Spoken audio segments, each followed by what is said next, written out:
Halo, shalom. Apa kabarnya saudara? Saya percaya kita semua luar biasa di dalam Tuhan, amin. Semuanya baik-baik saja dan semuanya dalam keadaan sehat-sehat semuanya. Walaupun kita tidak berada bersama-sama di tempat ini, mungkin Bapak Ibu Saudara semua ada di rumah masing-masing, tapi tidak mengurangi terpautnya hati kita untuk sama-sama ada di tempat ini. Kita rindu sama-sama berdoa, memuji dan menyembah Tuhan. Mari kita siapkan hati kita saudara. Kita mau beribadah pada pagi hari ini. Kita minta hadirat Tuhan ada di tempat ini atau di manapun saudara berada. Mari kita siapkan hati kita. Bapa kami yang di surga, kami mengucap syukur Tuhan, jika saat ini Tuhan kami kembali datang beribadah kepadamu Tuhan. Walaupun dalam keterbatasan kami Tuhan, tapi semuanya itu tidak mengurangi keseriusan kami, kesungguhan kami untuk memuji menyembah Tuhan. Saat ini Tuhan kami mau buka hati kami lebar-lebar. Kami mau menikmati Engkau Tuhan. Kami mau merasakan Engkau Tuhan. Dan kami percaya Tuhan, kuasa-Mu tidak dibatasi oleh ruang dan waktu. Firman-Mu berkata, 2-3 orang berkumpul bersatu di dalam nama Engkau hadir Tuhan. Dan kami percaya saat ini Engkau hadir Tuhan. Engkau akan melawat kami Tuhan.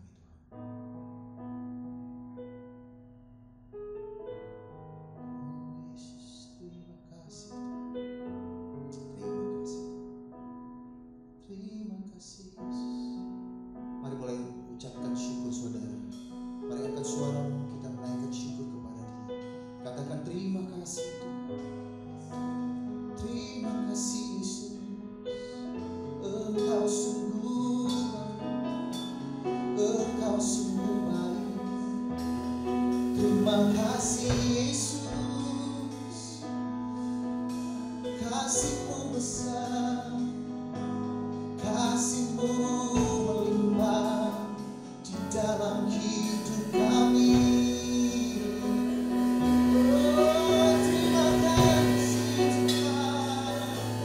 Terima kasih Yesus.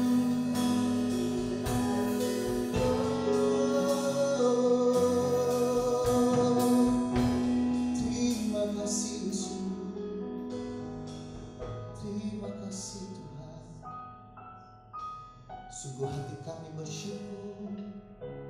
Sungguh hati kami berterima kasih. Terima kasih Bapak, terima kasih. Kami bersyukur Tuhan buat anugerah-Mu atas hidup kami. Kami masih diberikan kesehatan. Kami masih diberikan kekuatan Tuhan. Engkau sungguh baik bagi kami. Kami ucapkan dan kami katakan Engkau baik dan sungguh teramat baik. Terima kasih Tuhan. Kami rindu Tuhan untuk bersuka cita memuji Engkau Tuhan. Haleluya. Yang siap memuji Tuhan sama-sama dengan saya katakan amin. Haleluya. Ada sukacita saudara? Haleluya. Saya percaya kita semua bersuka cita. Siapa yang percaya bahwa Tuhan yang kita sembah, Tuhan Yesus Kristus adalah Tuhan yang baik. Haleluya. Berikan tepuk tangan yang meriah bagi Tuhan Yesus. Haleluya. Oh, Engkau baik.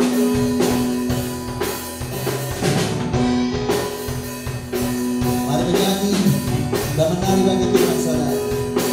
Katakan, masuk gerbangnya bersyukur dengan penuh pujian, bersuka di hadiratnya dan dibesarkan agung namanya. Pujian telah sangkakala, musik dan tarian, semua mampu di bumi di surga dengan senang hati dan pujian. Sebab Tuhan baik, sebab Tuhan baik.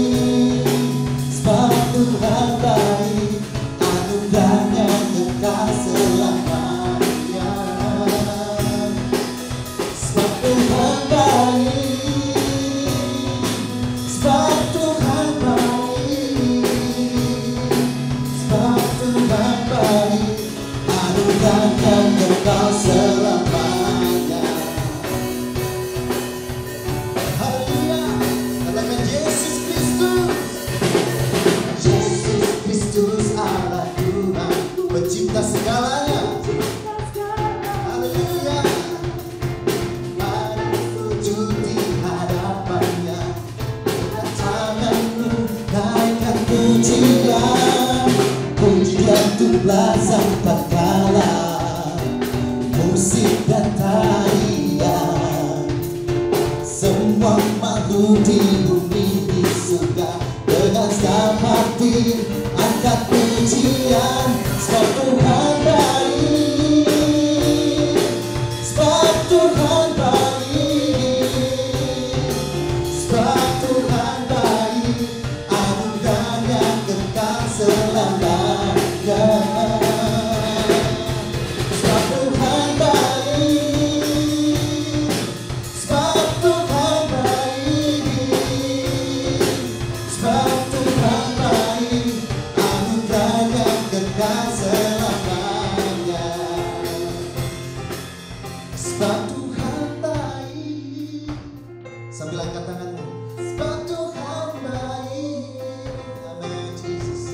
Sebab Tuhan baik, anugerahnya kekal selamanya. Haleluya.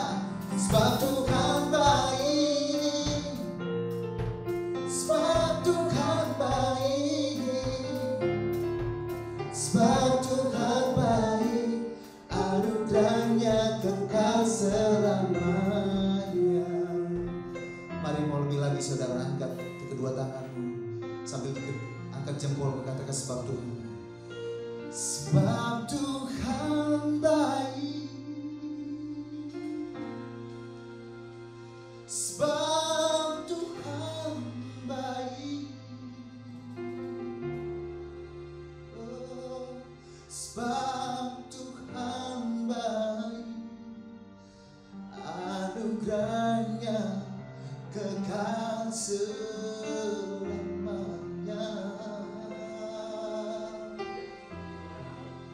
Oh, sebab Tuhan baik,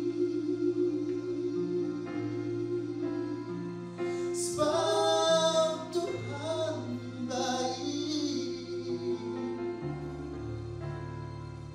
sebab Tuhan baik, anugerahnya kekal selamanya.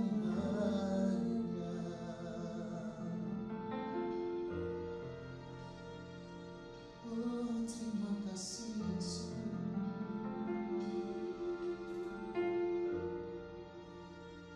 Kalau ku hidup bagimu, hatiku tetap menyembahmu. Dunia tak bisa menjauhkanku dari kasih-Mu.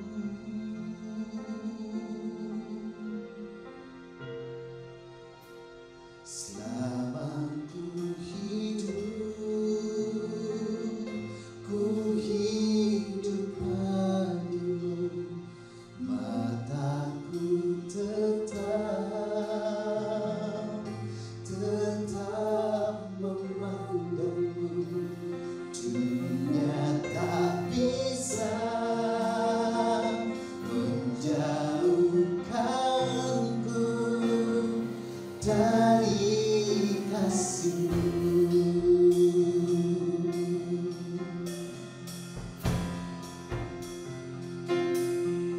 Yesus, Kau kebenaran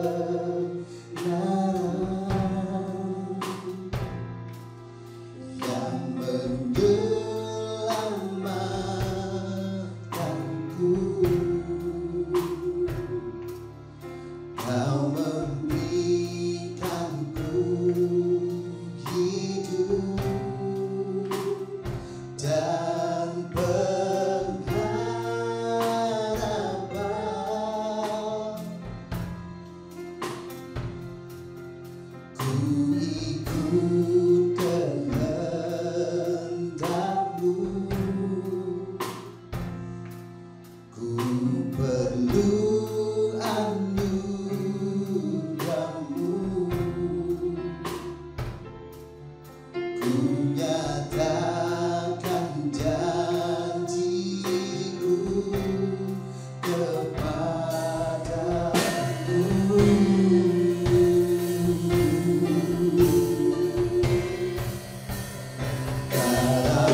lebih sungguh lagi saudara. Katakan Yesus kau kebenaran.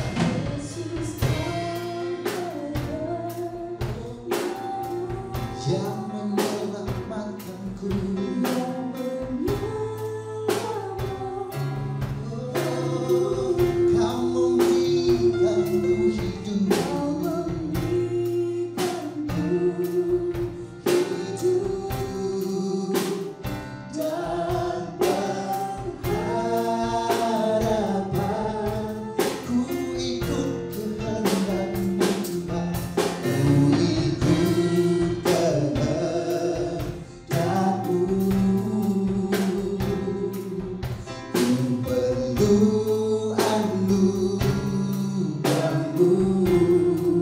Kunyatakan janji, kunyatakan janjiku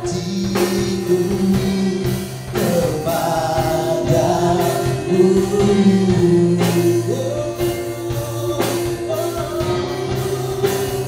Kalau ku hidup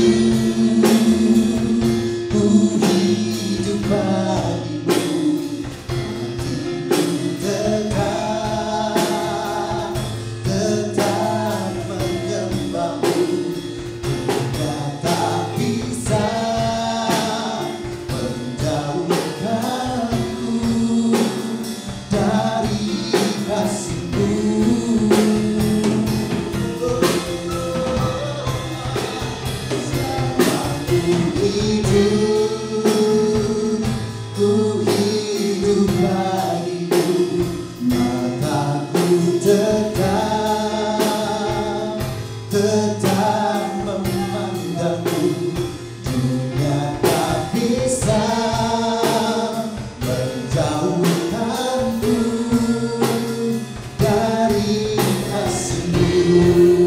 sampai angkat kedua tanganmu, katakan kepada Dia, kalau ku hidup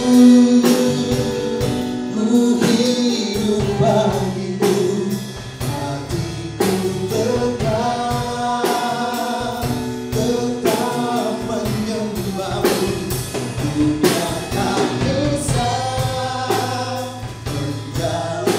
menjauhkanku dari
siapkan hati kita saudara. Sebentar kita akan mendengarkan firman Tuhan. Mari kita tenangkan hati kita. Kita siapkan hati kita, kita buka hati kita lebar-lebar. Haleluya. Sekali lagi yang puji. Kalau ku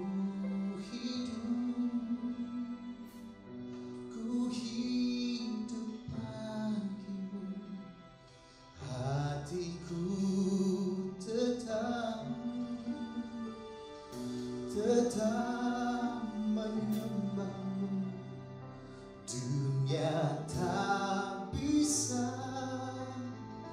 menjauhkanku dari kasih-Mu.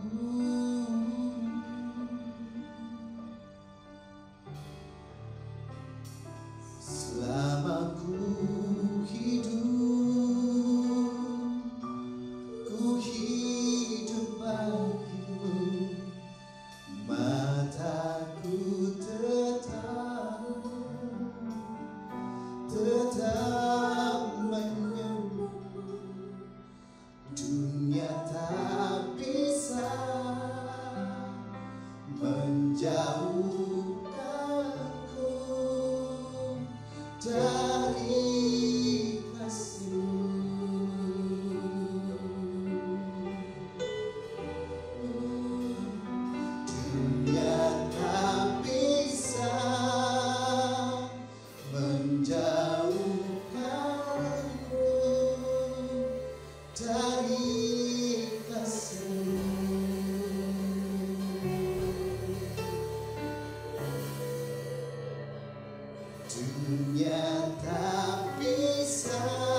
persilakan hambanya untuk menyampaikan firman Tuhan. Tapi sebelumnya kita sama-sama berdoa. Terima kasih Tuhan buat pujian penyembahan yang telah kami naikkan kepadamu. Sebentar kami akan mendengarkan firman Tuhan. Biarlah firman Tuhan yang akan disampaikan oleh hamba-Mu ini Tuhan bisa menjadi berkat bagi kehidupan kami dan merubah untuk setiap kehidupan kami Tuhan. Jamah setiap kami dimanapun berada Tuhan. Pakai hamba-Mu pada ini Tuhan yang akan menyampaikan firman-Mu. Di dalam nama Yesus kami siap mendengarkan firman Tuhan. Yang siap mendengarkan firman Tuhan sama-sama dengan saya katakan amin. Shalom. Sudah yang kasih dalam Tuhan, mari kita masuk dalam doa. Bapa Surgawi, terima kasih untuk pagi hari ini kembali kami boleh datang beribadah kepadamu dan saatnya kami mau mendengarkan kebenaran firman-Mu. Ajar kami untuk kami memahami dan mengerti nasihat-nasihat firman yang entah Kau katakan bagi setiap kami. Pakai hamba-Mu, urapi hamba-Mu ya Bapa dengan urapan yang daripada Engkau. Kuduskan, sucikan hamba-Mu oleh kuasa darah Tuhan Yesus yang kudus. Sehingga hamba boleh layak menjadi alat-Mu untuk menyampaikan isi hati-Mu. Biar Engkau sendirilah yang menaruh perkataan hikmat firman di dalam hati jiwa bibir hamba ini ya Bapa. Berfirmanlah Bapa, kami siap untuk mendengar. Kami siap juga untuk menjadi pelaku firman-Nya. Roh Kudus tolong kami, urapi kami semua. Dalam nama Tuhan Yesus kami berdoa dan kami mengucap syukur. Haleluya. Amin. Sudah yang kasih dalam Tuhan, kita melanjutkan khotbah kita yaitu dari Mazmur pasal 23 ayat 1 sampai 6. Ini bagian yang ke-6 Saudara dari khotbah saya dari minggu-minggu yang lalu. Saya akan bacakan kembali Mazmur pasal 23 ayat 1 sampai 6. Dan saya juga minta Saudara di rumah Saudara masing-masing membuka Alkitab Saudara, kita sama-sama membaca firman Tuhan. Perikopnya Tuhan gembalaku yang baik, Mazmur Daud. Tuhan adalah gembalaku, takkan kekurangan aku. Ia membaringkan aku di padang yang berumput hijau. Ia membimbing aku ke air yang tenang. Ia menyegarkan jiwaku. Ia menuntun aku di jalan yang benar oleh karena namanya. Sekalipun aku berjalan dalam lembah kekelaman, aku tidak takut bahaya, sebab Engkau besertaku. Gadamu dan tongkatmu itulah yang menghibur aku. Engkau menyediakan hidangan bagiku di hadapan lawanku. Engkau mengurapi kepalaku dengan minyak, piaku penuh melimpah. Kebajikan dan kemurahan belaka akan mengikuti aku seumur hidupku, dan aku akan diam dalam rumah Tuhan sepanjang masa. Amin. Saudara yang kasih dalam Tuhan, kita masuk ke ayat yang kedua dan yang ketiga. Minggu yang lalu saya bawakan ayat yang pertama, di mana ayat yang pertama adalah pengakuan Daud. Jadi pengakuan itu artinya bukan bukti bahwa kita punya hubungan dua arah. Karena pengakuan juga harus dibuktikan dari hubungan itu sendiri. Nah sekarang kita masuk ke dalam ayat 2 dan 3 Saudara. Di dalam ayat 2 dan 3, saya akan bacakan sekali lagi. Ayat 2 dan ayat 3. Ia membaringkan aku di padang yang berumput hijau. Ia membimbing aku ke air yang tenang. Ia menyegarkan jiwaku. Ia menuntun aku di jalan yang benar oleh karena namanya. Nah sudah yang kasih dalam Tuhan. Ayat 2 dan 3 ini bagaimana Daud menceritakan tentang pengalaman imannya dan pemeliharaan Allah dalam hidupnya. Jadi ayat 2 dan 3 ini di mana Daud menceritakan Saudara tentang pengalaman imannya atau di mana dia berjalan dengan firman Tuhan dan dia juga mengalami pemeliharaan Allah dalam hidupnya. Ini ayat 2 dan 3. Nah Saudara, di dalam ayat 2 dan 3 ini kita lihat ayat 2 dan 3 ini di mana Daud mau menceritakan juga tentang belas kasihan Tuhan kepada dia. Dan Daud betul-betul mengalami sendiri belas kasihan Tuhan itu luar biasa bagi Daud. Sehingga dia menceritakannya dengan penuh semangat. Dia menceritakan dengan penuh kesungguhan hati. Sebab dia sendiri merasakan belas kasihan Tuhan dalam kehidupannya. Dalam keadaan dia suka dan duka. Belas kasihan Tuhan selalu ada pada Daud. Saudara yang kasih dalam Tuhan. Saya percaya kalau saudara dan saya hidup berjalan dalam firman Tuhan. Artinya kita memiliki pengalaman iman, berjalan bersama Tuhan. Saya percaya belas kasihan Tuhan itu juga selalu ada pada saudara dan saya. Kenapa saya katakan demikian? Sebab Allah yang kita sembah di dalam Yesus Kristus Tuhan, Allah yang penuh belas kasihan. Dan belas kasihannya juga dinyatakan dengan apa? Dengan kedatangan Allah yang menjadi manusia, reinkarnasi Allah menjadi manusia. Di mana itulah belas kasihan Allah kepada manusia. Terlebih khusus belas kasihan Allah kepada orang-orang pilihan Allah. Di mana Allah telah mau datang ke dunia menjadi manusia untuk menyelamatkan kita semua sebagai orang percaya. Seperti waktu yang lalu saya katakan saudara, bahwa Allah datang ke dunia, Allah berinkarnasi menjadi manusia Yesus Kristus. Bukan untuk semua orang, bukan untuk semua orang Kristen. Tetapi saya katakan sekali lagi, Allah datang untuk setiap orang yang percaya kepada Dia. Bukan kepada orang Kristen. Sebab ada banyak sekali orang Kristen, cuma labelnya saja sebagai Kristen. Tetapi sesungguhnya dia bukan Kristen sejati. Sebab firman Tuhan katakan di dalam Injil Matius pasal 22 ayat 14. Yesus katakan dengan sangat jelas sekali saudara. Dia katakan bahwa banyak yang dipanggil, sedikit yang terpilih. Dalam bahasa aslinya sedikit yang dipilih. Artinya dari banyak yang dipanggil, sedikit yang dipilih. Ini bicara mengenai komunitas Kristen. Komunitas Kristen. Jadi dari sekian banyak orang Kristen, hanya sedikit yang dipilih. Nah, saya berdoa untuk jemaat GBI Grand Tuparep adalah semua yang dipilih oleh Tuhan. Saudara, setiap kita yang dipilih oleh Tuhan, kita akan selalu mengalami belas kasihan Tuhan. Dan kalau belas kasihan Tuhan ada pada kita, apa yang akan kita alami? Apa yang akan kita terima? Seperti di dalam ayat 2 dan 3 ini dikatakan apa? Ia membimbing aku di padang yang berumput hijau. Ia membimbing aku ke air yang tenang. Ia menyegarkan jiwaku, ia menuntun aku di jalan yang benar oleh karena namanya. Nah, saudara yang kasih dalam Tuhan. Ada kalimat yang sangat luar biasa. Ada dua kalimat yang harmonis. Yaitu di ayat yang kedua dikatakan, ia membimbing aku ke air yang tenang. Ia membimbing aku ke air yang tenang. Di dalam ayat yang ketiga dikatakan, ia menuntun aku di jalan yang benar. Jadi ada kalimat membimbing dan menuntun. Membimbing dan menuntun. Ini kalimat yang sama saudara. Kalimat yang sama. Kalimat yang sama. Di dalam ayat 2 membimbing ke air yang tenang. Ayat ketiga menuntun di jalan yang benar. Nah, dalam bahasa aslinya saudara, itu sama. Disebutnya dalam bahasa Ibrani itu nahal. Ya, nahal atau nauhal. Di ejahannya nauhal atau nahal. Itu sama artinya saudara. Tapi di sini walaupun sama tapi punya arti yang berbeda. Punya arti yang berbeda saudara. Nah, ini akan saya jelaskan nanti ya. Setelah saya jelaskan dari ayat yang lain dulu ya. Tapi nanti saya akan jelaskan tentang nahal itu apa. Membimbing dan menuntun apa. Seperti itu saudara. Nah, di dalam ayat yang kedua saya akan bacakan sekali lagi. Ini penting saudara. Ia membaringkan aku di padang yang berumput hijau. Ia membaringkan. Ada kalimat ia membaringkan. Nah, kalimat membaringkan di sini artinya apa? Di mana belas kasihan Tuhan itu ada pada kita. Dia akan selalu memberikan kepada kita ketenangan hati.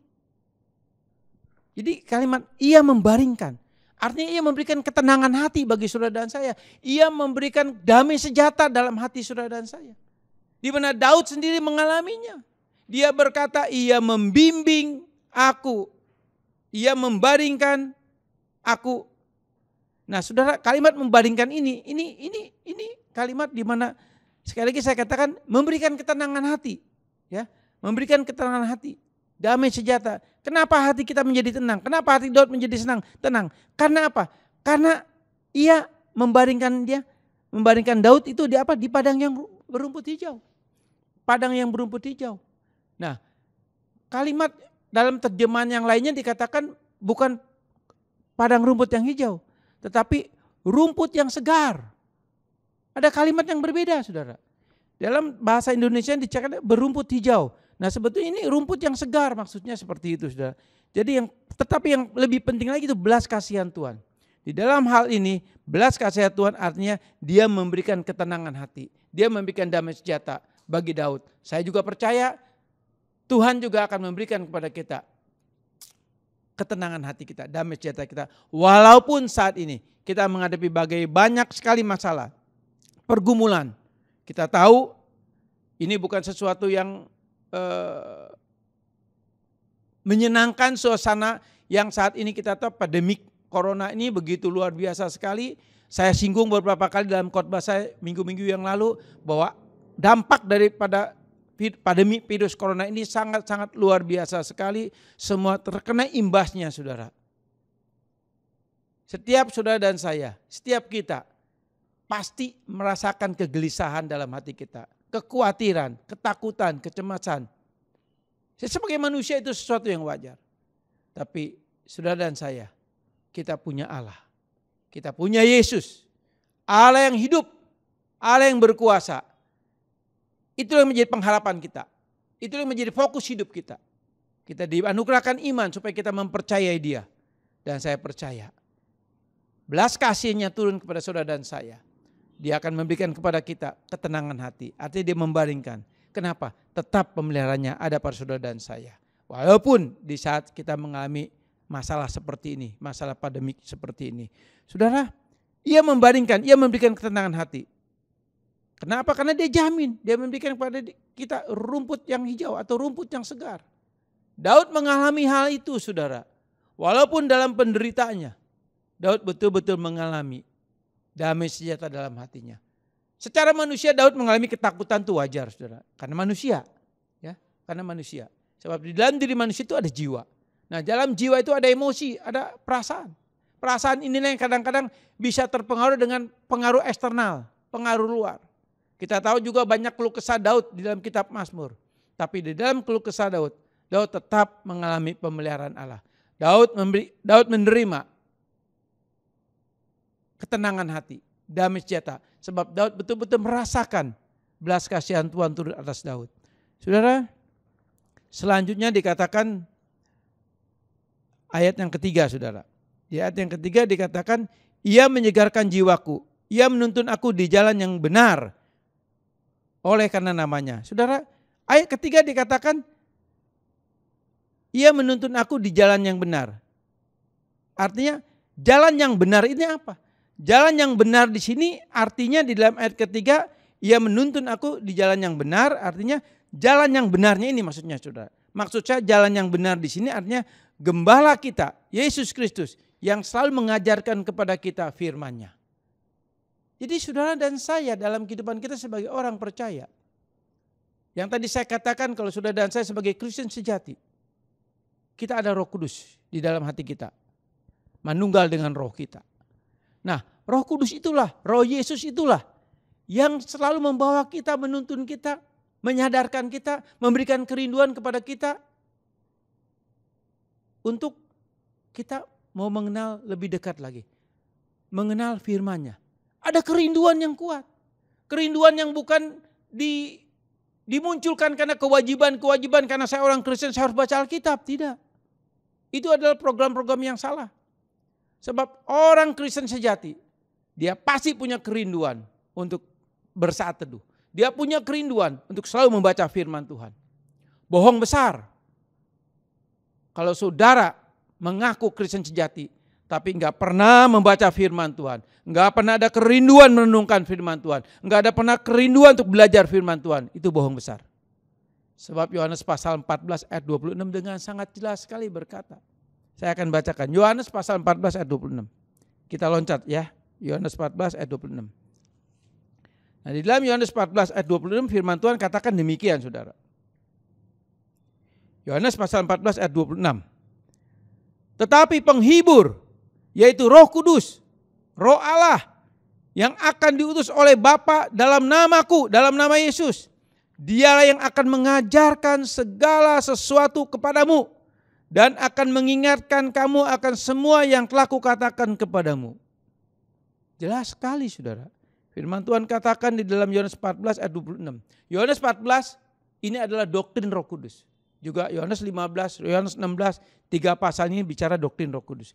Jadi ayat 26 dengan sangat jelas sekali dikatakan Roh Kudus. Ya, Roh Kudus itulah yang akan mengajar kita tentang kebenaran firman. Roh Kuduslah juga yang mengingatkan kita akan firman Tuhan. Saya enggak ngerti. Apakah setiap firman yang disampaikan ketika saudara dan saya beribadah, lalu apakah saudara mencatat firman Tuhan itu? Lalu saudara mempelajari lagi di rumah?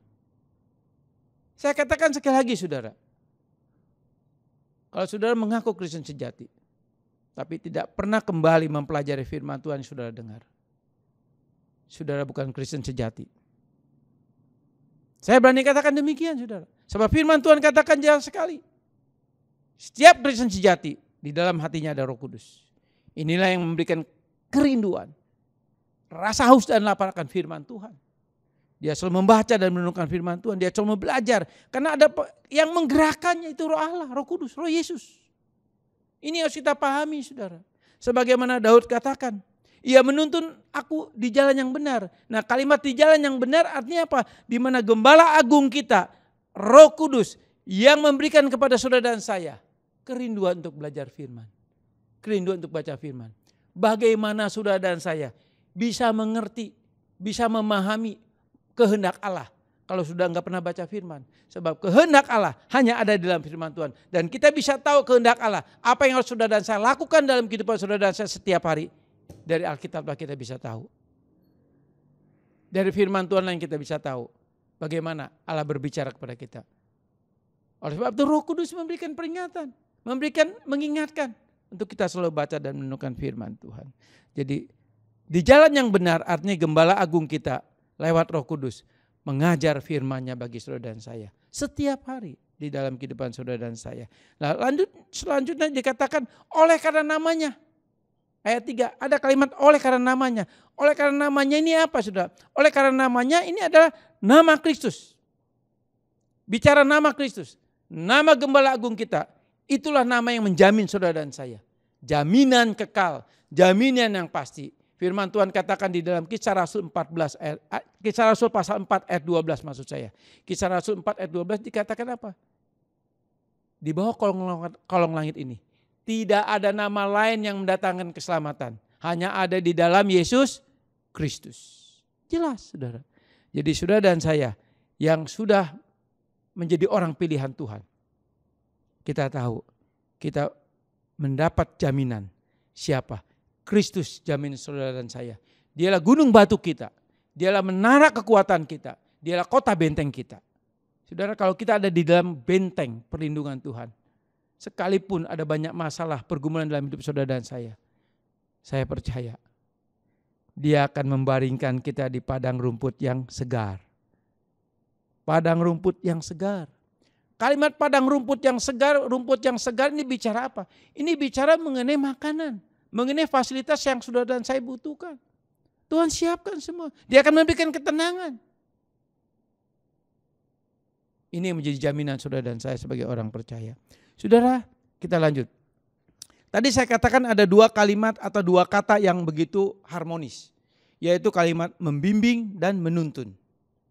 Kalimat membimbing dan menuntun. Nah saudara, dua kalimat ini sebetulnya dalam bahasa aslinya itu sama. Disebutnya nahal. Nah, di ejanya itu nauhal. Dalam tulisan bahasa Indonesianya kok membimbing dan menuntun. Apakah ini salah? Tidak saudara. Sebab konteks daripada bahasa asli nahal atau nauhal itu punya dua arti saudara. Jadi tergantung konteksnya apa. Nah kalau konteks di ayat yang kedua saudara ya. Konteks di ayat yang kedua. Ia membaringkan aku di padang yang berumput hijau. Ini sekali lagi bukan berumput hijau ya. Yang berumput segar. Ia membimbing aku ke air yang tenang. Ini konteksnya dalam ayat yang kedua bicara dia membimbing ke air yang tenang. Membawa ke air yang tenang. Ya. Lalu ayat yang ketiga, ia menuntun aku di jalan yang benar. Oleh karena namanya. Ini konteksnya beda lagi sudah. Maka itu ditulis kalimat yang berbeda. Seperti itu. Nah dalam ayat kedua saudara. Dikatakan apa? Membimbing. Membimbing di sini artinya apa? Dia memegang. Allah memegang tangan kita. Yesus memegang tangan kita. Roh Kudus memegang tangan kita. Kitab Yesaya katakan apa? Dia memegang tangan kanan kita. Tangan kanan kita dipegang oleh Tuhan. Saudara, memegang tangan. Artinya apa? Artinya kita berjalan dalam tuntunan Roh Kudus. Kita berjalan dalam tuntunan Roh Kudus. Paulus katakan di dalam Roma 8 ayat 14 dikatakan orang benar hidupnya dipimpin Roh Kudus. Artinya Roh Kudus yang memimpin hidup kita. Roh Kudus yang memimpin langkah hidup kita. Nah, ketika Roh Kudus memimpin langkah hidup kita, itu bukan 1 hari 1-2 jam, tidak saudara. 1 hari 24 jam. 1 jam 60 menit. 1 menit 60 detik. Jadi setiap detik Allah Roh Kudus itu selalu memegang tangan saudara dan saya. Jadi kita tidak berjalan sendiri saudara. Ada Roh Kudus yang membimbing kita. Ada Roh Kudus yang memegang tangan kita. Dan di mana kalau Roh Kudus memegang tangan kita, otomatis ada perlindungan Tuhan yang begitu ajaib. Ada perlindungan kuasa darah Yesus. Saudara, saya percaya saat ini kita akan masuk zaman now ya. Artinya now hidup normal gitu ya. Hidup normal atau hidup baru ya.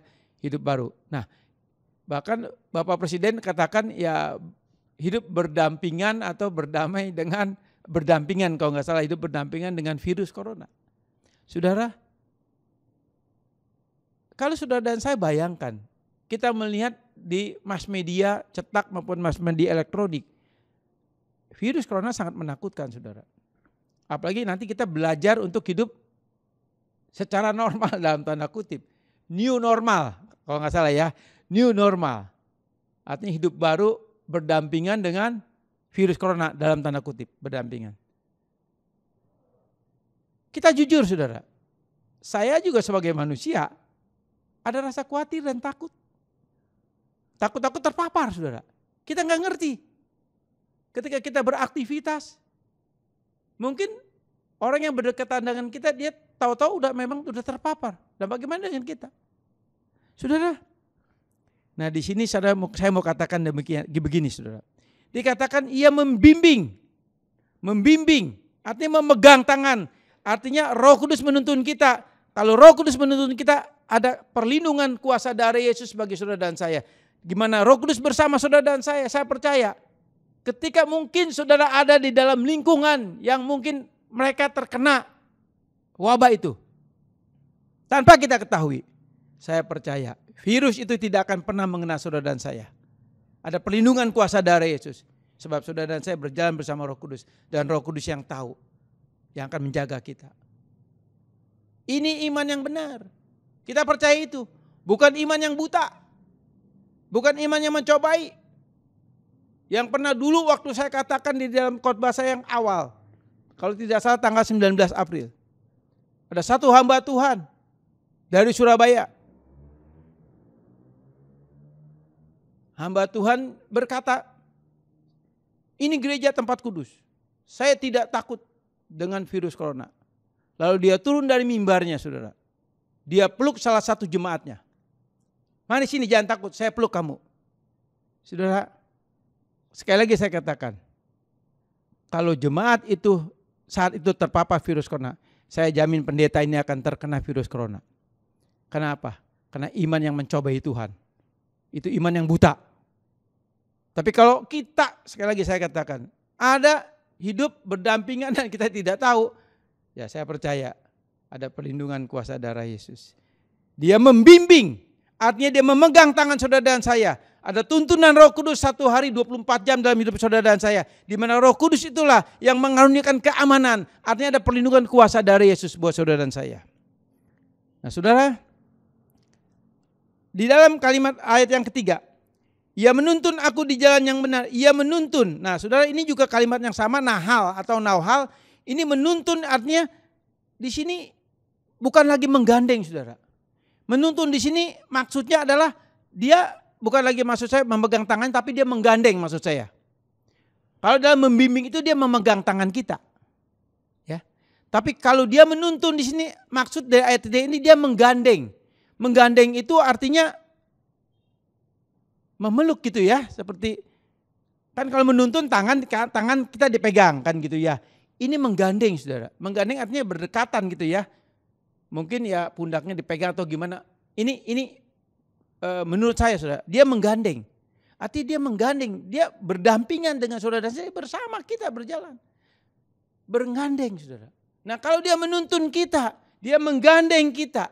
Saya percaya saudara, apapun yang ada di depan saudara dan saya tidak akan pernah bisa menyentuh. Karena kita berjalan bersama dia. Bukankah firman Tuhan katakan di dalam Injil Matius pasal 1. Bahwa Yesus adalah Immanuel. Artinya apa? Allah yang berserta saudara dan saya. Artinya Allah yang bersama kita selamanya. Dia selalu bersama kita. Kalau Allah bersama kita, siapa lawan kita? Tidak ada yang bisa menjadi lawan kita. Nah, saudara yang kasih dalam Tuhan. Daud dalam keadaan duka yang mendalam dalam pergumulan yang berat. Saudara perhatikan ya. Daud dalam keadaan duka yang mendalam dan pergumulan yang sangat berat. Di saat seperti itu Daud betul-betul mengalami bahwa Tuhan sebagai gembala yang membimbing dan menuntun dia ke rumput yang segar. Dan air yang tenang. Nah, saudara, seperti tadi saya katakan bahwa Daud betul-betul menceritakan pengalamannya di ayat yang kedua dan 3 ini. Dia mengalami belas kasihan Allah dalam hidupnya. Belas kasihan Allah begitu nyata buat Daud. Sehingga Daud ceritakan dengan luar biasa. Dan Daud betul-betul mengalami bahwa Tuhan itu betul-betul gembala agung dia. Yang membimbing dia, yang menuntun dia ke rumput yang segar, ke air yang tenang.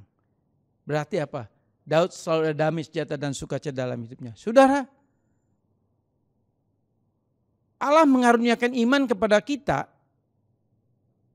agar kita tetap mempercayainya akan pemeliharaan Allah dalam suka dan duka.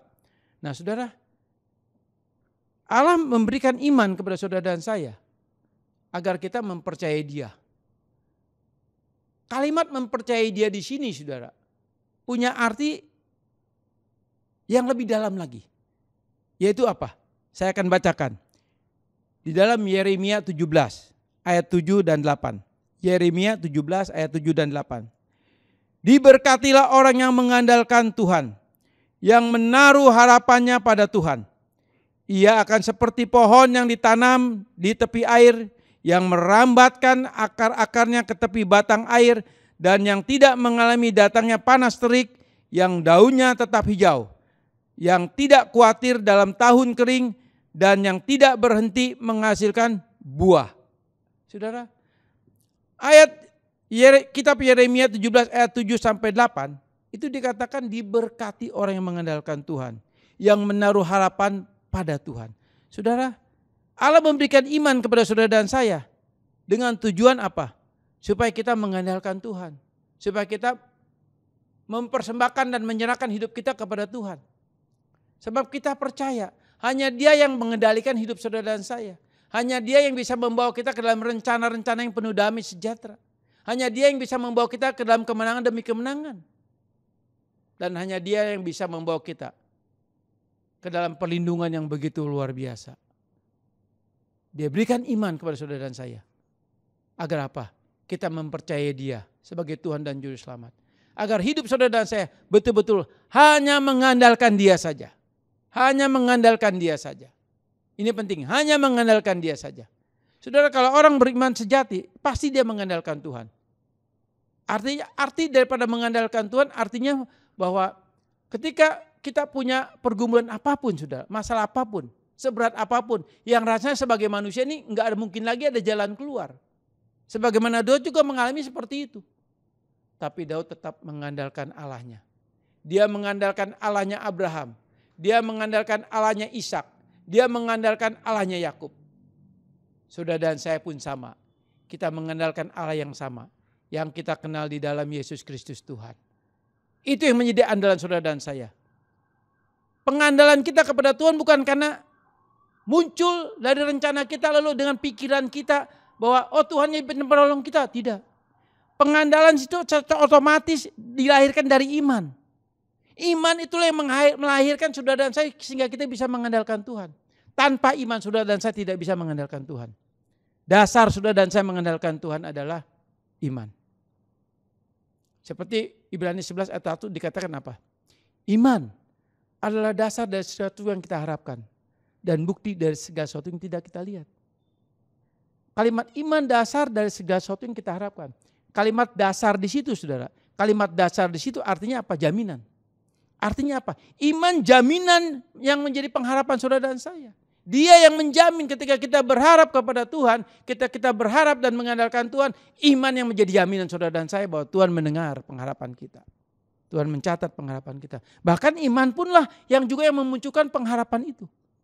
Di dalam 1 Korintus 13 ayat 13 dia katakan iman, pengharapan dan kasih. Artinya apa? Artinya iman yang melahirkan pengharapan. Setiap orang Kristen sejati selalu punya pengharapan di saat seperti apapun juga. Dia tidak pernah takut. Dia tidak pernah kehilangan arah. Sebab apa? Setiap dia punya iman. Iman itu yang melahirkan pengharapan. Iman itu yang membawa dia berharap kepada Tuhan. Dan dikatakan Ibrani 11 ayat 1 juga bukti. Dari satu yang tidak kita lihat. Artinya apa?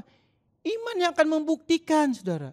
Iman itu yang akan membuktikan bahwa apa yang kita harapkan Tuhan akan catat. Apa yang kita harapkan Tuhan akan nyatakan. Apa yang kita harapkan Tuhan akan sediakan. Tetapi yang Tuhan sediakan itu tentu hal yang terbaik yang Tuhan akan kasih kepada saudara dan saya. Mungkin saja kita berharap minta sesuatu A misalnya. Tapi Tuhan bisa kasih B. Kenapa Tuhan kasih B? Itulah yang terbaik. Karena Tuhan lebih tahu daripada saudara dan saya. Tapi percayalah, pengharapan kita itu Tuhan akan dengar. Dan saya percaya dia akan buktikan. Kenapa? Karena dia melihat iman kita. Iman yang melahirkan pengharapan itu. Dan iman juga akan membuktikan pengharapan itu didengar oleh Tuhan. Saudara yang kasih dalam Tuhan. Jadi ketika kita berharap atau ketika kita mengandalkan Tuhan, itu bukan muncul tiba-tiba dalam pikiran kita cari Tuhan. Tidak, saudara. Tapi sekali lagi saya katakan, imanlah yang membuahkan, yang membuat kita bisa mengandalkan Tuhan, dasarnya karena iman. Ini penting, saudara. Dasarnya karena iman. Hal yang penting harus sudah catat ya. Jadi ketika saudara dan saya memang beriman sejati, pasti kita punya pengharapan dan kita pasti mengandalkan Tuhan sepenuhnya dalam hidup saudara dan saya. Sehingga di dalam Yeremia 17 ayat 7, diberkati orang yang mengandalkan Tuhan. Ini janji Tuhan yang tidak pernah gagal. Nah, saudara yang kasih dalam Tuhan, diberkati orang yang mengandalkan Tuhan. Ini firman Tuhan, ini janji Tuhan. Artinya, apakah ini cuma karena terjadi pada zaman Yeremia? Tidak, saudara. Firman Tuhan tetap berlaku sampai pada kekekalan. Firman Tuhan tetap berlaku. Yesus katakan apa? Bumi dan segala isinya akan lenyap. Tapi firmanku tidak akan pernah lenyap. Jadi dikatakan diberkati orang yang mengandalkan Tuhan. Artinya apa? Tuhan akan membuktikan. Setiap orang yang mengandalkan Tuhan pasti akan diberkati. Konotasi berkat, saudara, jangan selalu kita bicara mengenai kekayaan, kemakmuran, kelimpahan. Tidak seperti itu. Tetapi pengertian berkat adalah luas. Tapi yang pasti berkat itu akan menghasilkan damai sejahtera dan sukacita bagi saudara dan saya. Saudara, di dalam Yohanes 4 ayat 13 sampai 14. Yohanes 4 ayat 13 sampai 14. Jawab Yesus kepadanya, barang siapa minum air ini, ia akan haus lagi. Tetapi barang siapa minum air yang akan kuberikan kepadanya, ia tidak akan haus untuk selama-lamanya. Sebaliknya, air yang akan kuberikan kepadanya akan menjadi mata air di dalam dirinya, yang terus-menerus memancar sampai kepada hidup yang kekal. Nah, kenapa kok saya bacakan Yohanes 4 ayat 13 sampai 14? Ini bicara apa? Ini bicara Roh Kudus. Sebab tadi firman Tuhan katakan di dalam Mazmur pasal 23 ayat yang kedua dikatakan dia membimbing ke air yang tenang. Air yang tenang. Nah, air itu bicara apa? Air itu bicara Roh Kudus. Air itu juga lambang Roh Kudus. Nah, Yohanes 4 ayat 4 pasal 4 ayat 13 14 di mana Yesus berbicara kepada perempuan Samaria. Yesus katakan kepada perempuan Samaria ini bahwa kalau kamu minum air yang aku berikan, tidak akan pernah haus lagi. Bahkan air itu akan menjadi mata air dalam hatimu. Mata air dalam hidupmu. Ini apa? Ini Roh Kudus. Kalau Roh Kudus sudah ada dalam hati saudara dan saya, aliran-aliran damai sejahtera, aliran sukacita, aliran-aliran kuasa itu terus mengalir dalam hidup saudara dan saya. Artinya apa? Saudara dan saya punya otoritas, saudara dan saya punya kuasa. Saat ini ada banyak fenomena yang terjadi, saudara. Menurut saya, maaf saudara, sedikit pembodohan rohani. Kenapa saya katakan demikian?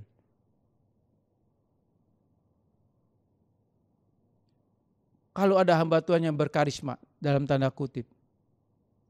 Nah ketika dia mengundang, ayo siapa yang mau diurapi? Wah saudara,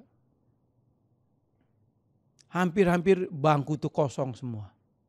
Semua mau maju ke depan, mau diurapi saudara.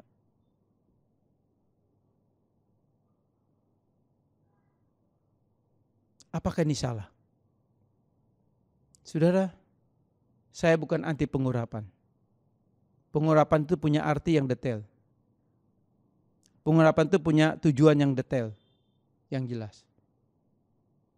Kalau saudara dan saya sudah ada Roh Kudus, berarti saudara dan saya ada kuasa. Kuasa yang sama. Kuasa yang tidak berbeda. Kuasa yang sama yang dimiliki oleh Paulus, oleh Petrus, oleh rasul-rasul yang lain. Kuasa yang sama juga ada pada saudara dan saya. Kenapa lagi kita harus mengejar pengurapan untuk terima kuasa? Ini konteks yang salah. Kecuali kalau ada hamba Tuhan mau mendoakan saudara untuk mengurapi saudara dalam konteks yang lain, boleh saudara. Tapi kalau konteks siapa yang mau terima kuasa, nah ini saudara, saya katakan pembodohan rohani. Kalau saudara dan saya sebagai Kristen sejati, kalau ada hamba Tuhan yang mengatakan siapa yang mau terima kuasa, sudah jangan mau dibodohi. Karena kuasa yang sama ada pada saudara. Ingat itu saudara. Ya. Nah selanjutnya saudara. Yohanes 3 ayat 5. Jawab Yesus, aku berkata kepadamu sesungguhnya, jika seorang tidak dilahirkan dari air dan roh, ia tidak dapat masuk ke dalam kerajaan Allah. Saudara, air juga bicara apa? Air juga bicara kehidupan baru. Air juga bicara mengenai kelahiran baru. Di dalam Yohanes pasal 3 ayat 5. Ini bicara mengenai kelahiran baru. Ini bicara mengenai regenerasi. Artinya apa? Kelahiran baru itu adalah karya Roh Kudus sepenuhnya. Ketika saudara dan saya dilahirbarukan, itu dilahirbarukan dalam sekejap. Dalam sekejap mata saudara dan saya dilahirbarukan. Karena kelahiran baru itu tidak progres, tidak bertahap saudara. Kalau kerohanian itu bertahap saudara. Ya, sekali lagi kerohanian itu bertahap. Ada level-levelnya saudara. Seperti yang saya jelaskan beberapa waktu yang lalu dalam khotbah saya yang saya ambil dari surat Petrus. Ya. Itu bicara progres kerohanian. Dia bertumbuh. Tapi kalau kelahiran baru itu enggak ada progres. Ketika saudara dan saya membuka hati untuk Yesus, secara otomatis Roh Kudus langsung melahirbarukan saudara dan saya. Dan kelahiran baru itu dalam sekejap saudara. Dalam sekejap. Enggak progres lagi saudara. Nah orang yang sudah dilahirbarukan saudara, artinya apa? Orang yang sudah dilahirbarukan, orang yang hidupnya betul-betul sudah berpaut kepada Allah. Orang yang pasif memiliki hubungan dua arah. Dengan Allah, Allah dengan kita, kita dengan Allah. Itu pasti saudara. Kalau saudara mengaku sudah dilahirkan baru, tapi enggak pernah punya hubungan dua arah yang intim, itu bohong besar. Saudara cek diri sendiri. Betul enggak saudara punya hubungan dua arah? Antara Allah dengan kita, kita dengan Allah. Ini penting saudara. Sebab orang yang dilahirkan sekali lagi, pasti punya hubungan yang intim dengan Allah. Nah saudara yang kasih dalam Tuhan.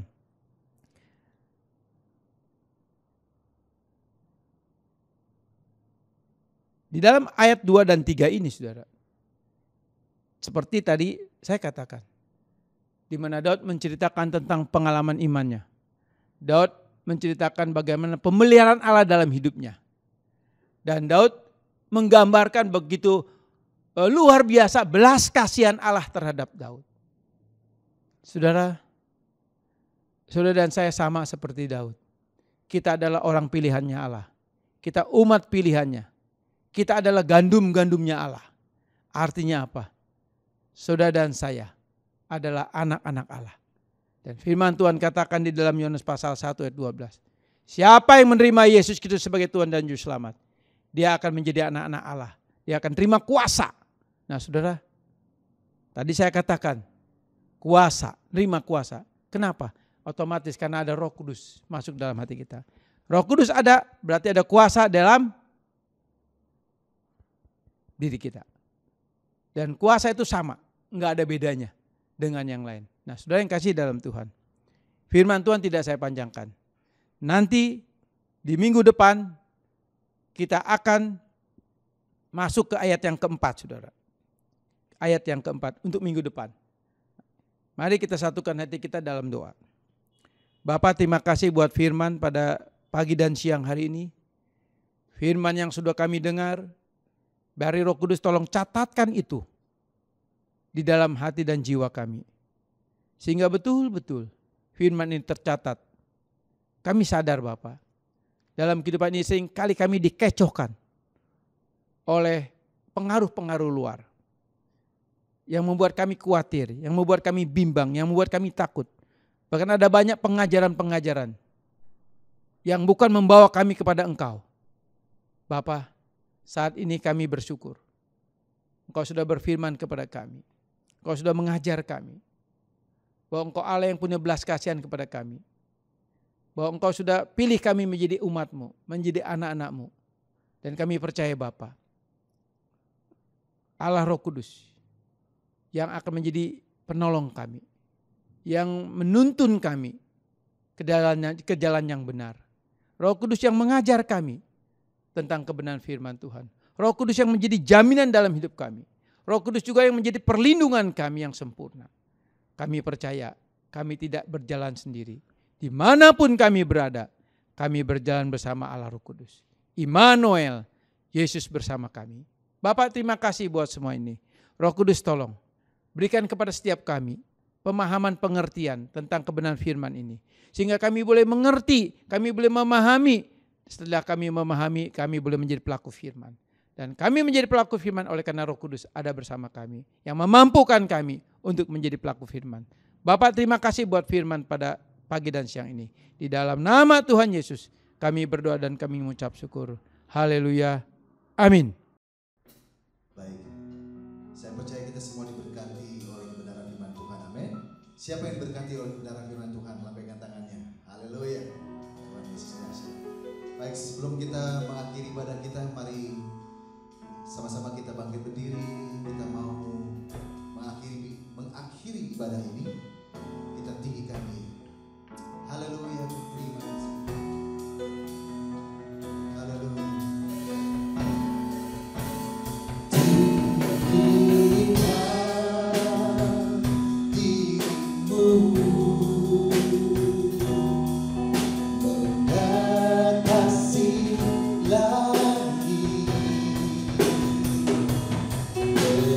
Bersamamu Tuhan.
buka hati kita dan angkat kedua tangan kita. Terimalah berkat daripada Allah Bapa dan Allah Anak dan Allah Roh Kudus, yaitu di dalam kasih karunia Tuhan Yesus Kristus. Hari ini sampai Tuhan datang yang kali kedua. Yang percaya katakan amin. Tuhan Yesus memberkati. Selamat berhari Minggu. Tuhan Yesus memberkati saudara sekalian. Haleluya.